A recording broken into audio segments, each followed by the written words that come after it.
And of course, you know, as a gay man, with the tragedy of the AIDS epidemic, you know, one of my brothers was also gay who died during that epidemic in '95, and it so turned out that the man who had published my first book became a dear friend, David Oliveira, who lost many friends in that epidemic, which is ongoing, and another publisher, Glenna Lushai, who had a daughter who died of that disease process. And the three of us brought together some of those poems, which were our response to that loss to that disease process, which at the time still had a lot of shame around it. A lot of people didn't want to talk about the fact that people that they loved had died of that disease, and part of it was that reluctance to talk about issues of sexual activity that people engage in, the issues of homosexuality, all of that ambivalence. So there was a collection of poems, and near country poems of loss came out of that. And the poet Edward Field wrote a lovely little blurb about it. He said that in it, he said that somehow miraculously the sorrow these three poets suffer from life's many losses becomes a music that lifts the spirit as opera does, becomes a song of life, poetry's ultimate function. And I think as writers who choose we've chosen poetry as the medium in which we have found our voice that allows us to talk about these things. So I had been writing. I was one of my brother's primary caregivers the last 3 months of his life. And I went back to Georgia, to Decatur, which is a suburb of Atlanta, and stayed with him until he died.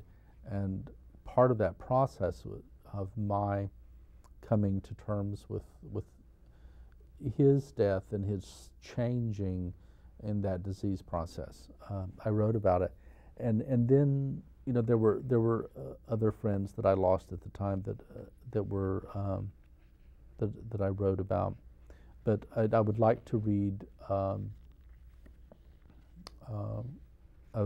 3 or 4 poems from this collection where I'm addressing either directly or obliquely the AIDS epidemic.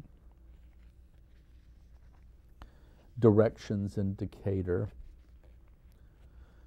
From 3rd Avenue to Eastlake Boulevard to Ponce de Leon to Peachtree Street to Linden Avenue, this is the way to the hospital. We would know it in our sleep. It is the map of our present life. To make you well, I would walk this route over broken glass, each footprint incarnadine, a stop sign.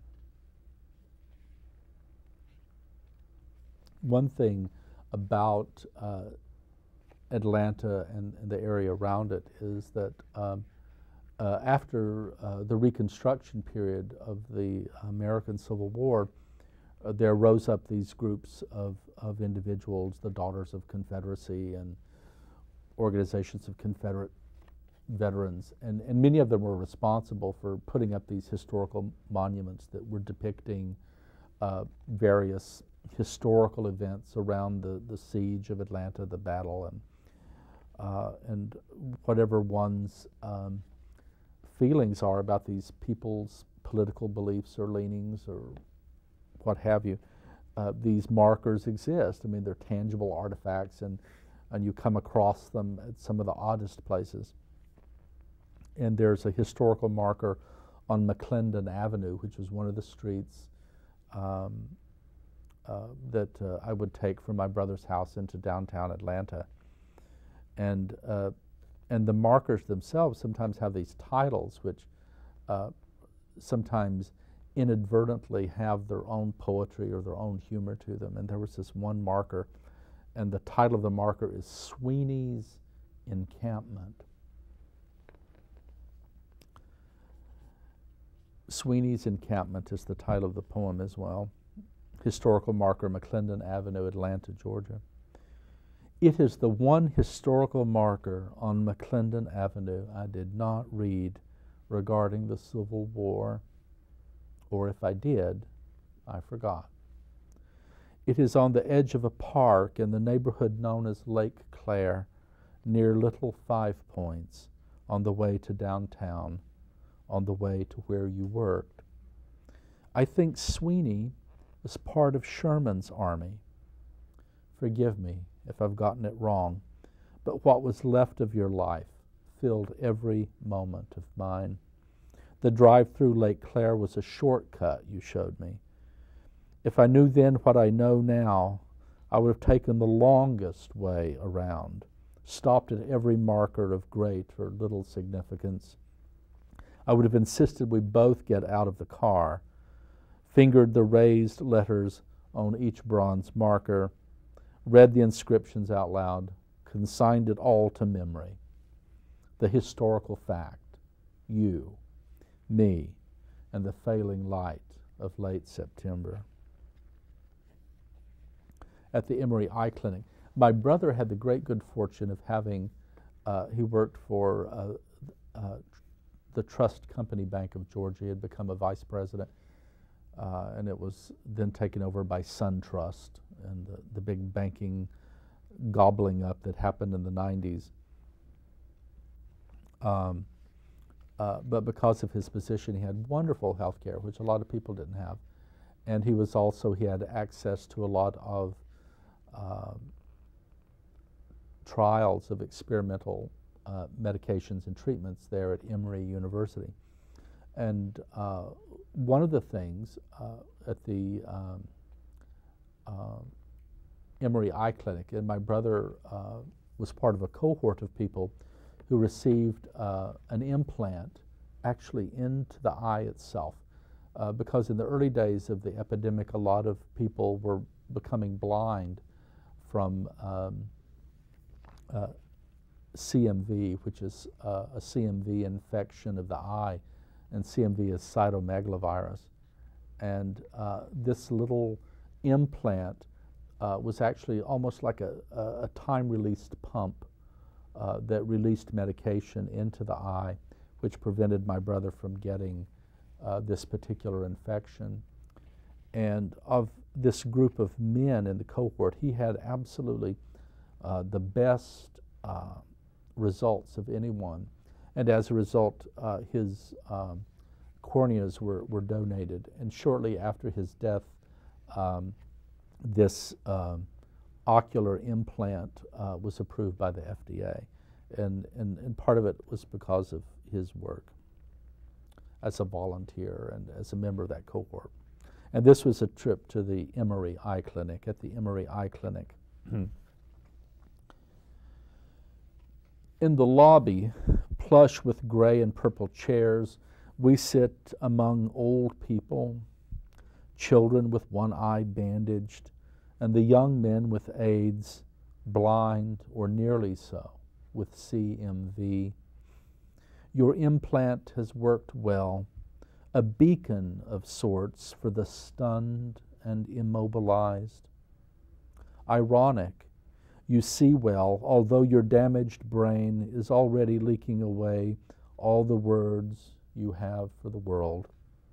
In the elevator, you ask me where we were. Across from us, two young men, drawn and wasted. One reaches with spectral hand and brushes the hair back from his companion's face, not once, but 2 or 3 times, as if to say, "Look, honey, we're in this together. I'm here." Instinctively, I take your hand. I'm going to read 3 more poems. This one is entitled Joseph at Huntington Gardens. And my brother, in the early stages of his illness, did make a trip to California, and I took him to Huntington Gardens, and we walked around. And he liked it very much and would have liked to have returned. It is near winter in Decatur. If you were well, I would take you to San Marino, the lush enclave near Pasadena, escort you through the Huntington Gardens up to the tea house and the raked gravel of the Zen garden, where we would contemplate the mysteries of 3 maples, rocks which are both mountain and island, the perfection of bonsai. Tell me, is it true that death distills this world into one place that is everywhere and here in the same breath? I want to believe, Joseph, when I look at the red-orange moon bridge, its reflection in the water completing the perfect O of eternity, that you and I are seeing it with the same eyes, that I feel your breath, hear your excited whisper, look, look. How fever transforms us. It was the last night of your life. You had abandoned language. Your body was full of fever. Like a night in August, like a bonfire, consuming the very air in the room of your unmaking. In your presence, in the absence of air, what do I breathe, brother, other than silence? What do I breathe?